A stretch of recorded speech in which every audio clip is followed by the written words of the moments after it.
If you live long enough, you're going to be attending funerals of people that you thought for sure were going to be attending your funeral. And one day you're going to ask yourself, like I've done, why am I still here? Today I want to give you 3 mindsets, 3 takeaways to carry grief and to live with purpose. I became the pastor of a seniors church at the age of 48. The average age of the church at that time was 77 years old. Since then, I've been there 35 years now. Since then, I have seen 2 whole congregations pass away, go to heaven. I've outlived them all. Longevity is a gift, but it comes with loss. I turned 82 this year, and over the past 35 years, I've done over 200 funerals. Most of those were my friends, and some of them even from people who were in my youth group some 50 years ago. When I became the pastor of the church, there were 3 people that were 100 years old or older.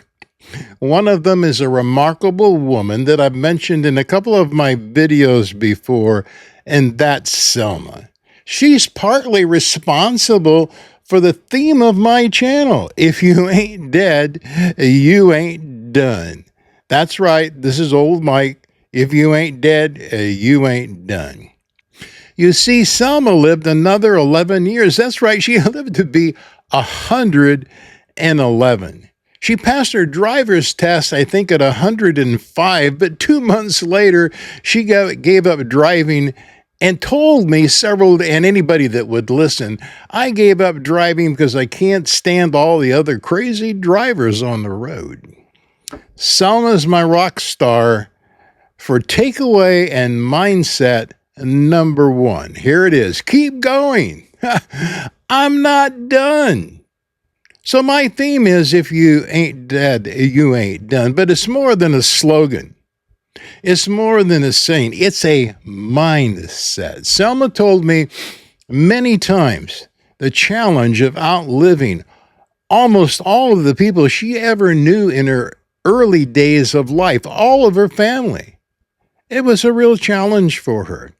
One day, though, in a conversation with her, she said something to me that literally changed my life and caused me to ponder deeply about what she said. Here it is. She said, I finally figured out that I was not left behind. I was left here for a reason. Let me say that again. Selma, 111 years old. She told me this, I think, when she was about 103 or 4. She said, I finally figured out that I was really not left behind when all of my friends passed away. I was left here for a reason. So this is a life question that we all need to ask ourselves or answer. Life is more than just breathing, right? Over 50% of my graduating class from Marine Corps boot camp died in Vietnam. And I ask myself many times over the years, why did I survive? What's my reason for living? Simon Sinek puts it this way, when you know your why, you have the resilience to keep going. After I read his book, Start With Why, I read it when I was 79 years old. I started my own YouTube channel at 80. I wasn't starting over. I was starting with my why. Said another way, I'm not still here by accident. I'm still here on purpose. Selma was not done at 100. Hey, guess what? I wasn't done at 80. We both had reason to keep going. So the bottom line is simple. You're still here for a reason.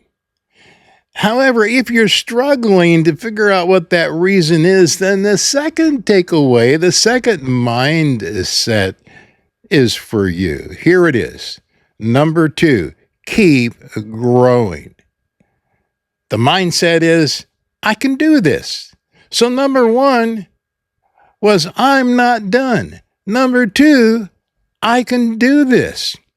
For me, I've discovered that now at 82, I can't keep going without growing.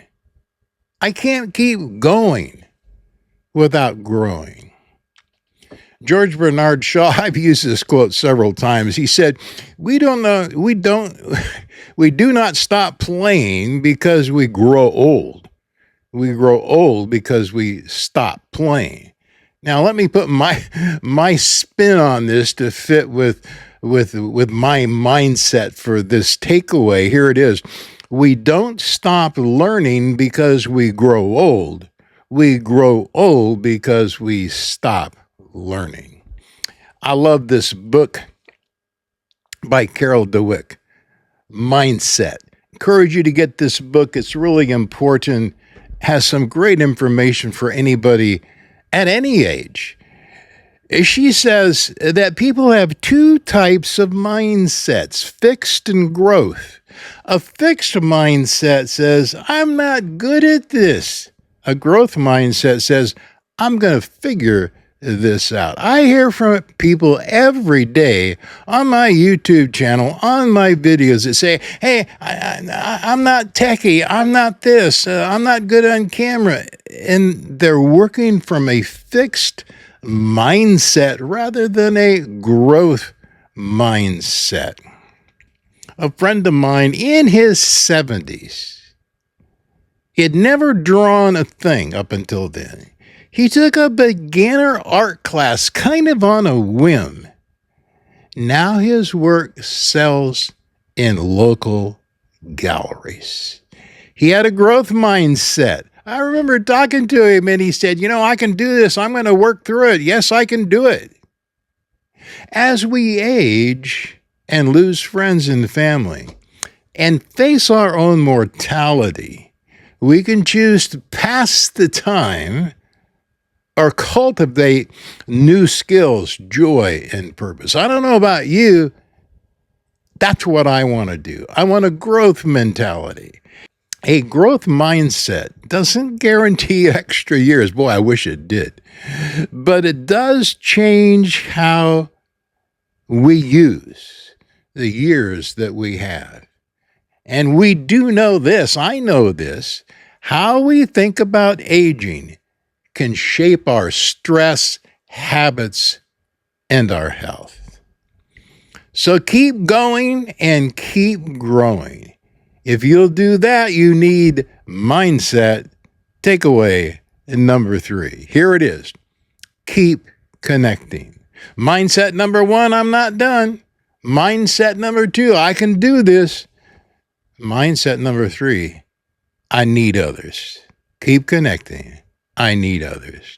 My going and growing find meaning when I'm connecting with people. 75% of my seniors congregation, they're all single.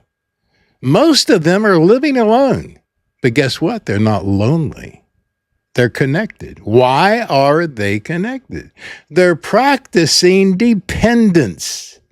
And as we age, in my opinion, this is one of the most important things to learn. Dependence isn't weakness in the 4th quarter of my life, it's wisdom. I've seen so many tragedies in my congregation of people who are so strongly independent that it really affected the last years of their life, and not in a positive way. When we were born, guess what? We were completely dependent on our parents or our caregivers. Near the end of life, and we joke about this all the time with the people I hang out with. Hey, I came into this world and my parents took care of me. I'm going to go out of this world and my kids are going to take care of me. Oh, it's horrible. I hate to even joke about it, but I came into this world. My parents changed my diapers. I'm going out of this world and my kids may be changing my diapers. What a horrible thought. Maybe I'll take that out of the video. I don't know. There are three main reasons for connection. Number one is family. Just a 2-minute Marco Polo or a FaceTime or a phone call. Number two are friends.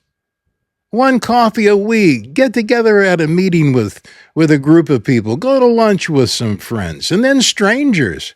I love meeting hundreds and thousands of strangers in online communities and on my channel in different places. On Selma's 105th birthday, over 200 people attended the celebration, and she was going around serving cake to everybody.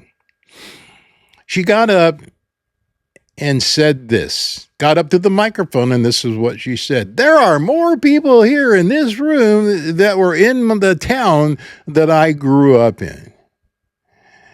Selma was a connected person. She connected to people, to groups, to her church. She had hundreds and hundreds of friends, even though most of the friends she grew up with were all gone. So there's one last connection that is the most important of all. At least it's the most important to me. And that's his connection to God.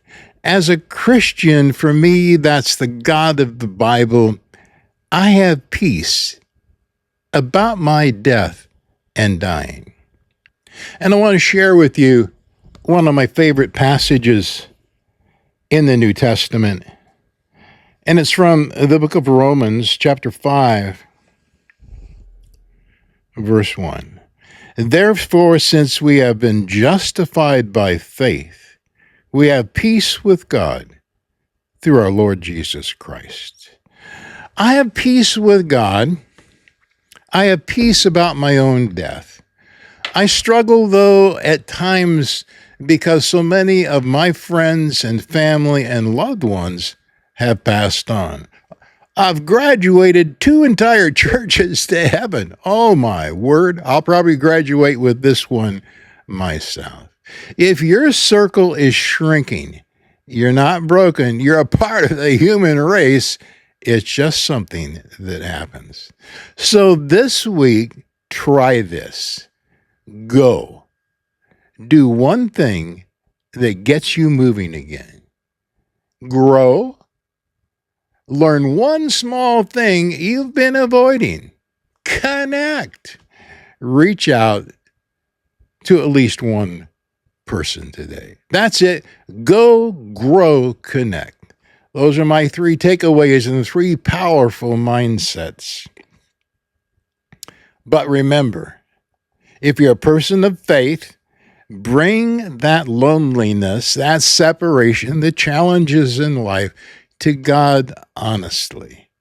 He'll never leave you or forsake you. And remember, if you ain't dead, you ain't done. And I'm proof.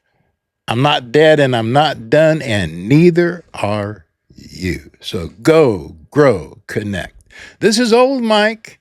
Hope to see you next time. Have a great day.